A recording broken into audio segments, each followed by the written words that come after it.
ভাইয়া আমাকে এক বয়ম চকলেট দিন তো। এই নাও আপু। এমনি দাঁড়াও, তুমি এত চকলেট কিনেছো কিসের জন্য? এত চকলেট কি করবা? আঙ্কেল আমার আরেকটা বোন হয়েছে, সেই খুশিতে আমি সবার কাছে চকলেট বিতরণ করছি। আরে তোর মাথা খারাপ নাকি? মেয়ে সন্তান হলে কি অত চকলেট কেনে এত খুশি হয়? আরে মেয়ে সন্তান হলো সমাজের বোঝা, খাওয়াই দাওয়াই বড় করবো, 2 দিন পর পরের বাড়ি চলে যাবে। হ্যাঁ ভাই একদম ঠিক কথা।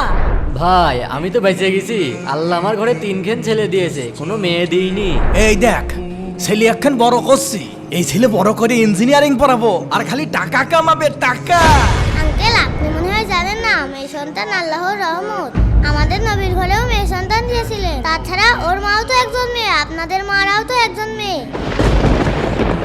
মেয়েদেরকে এভাবে ছোট করা উচিত নয়।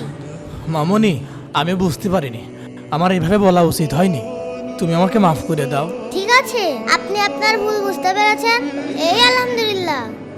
বন্ধুরা আপুটি কি ঠিক বলেছে? কমেন্টে অবশ্যই জানাবে।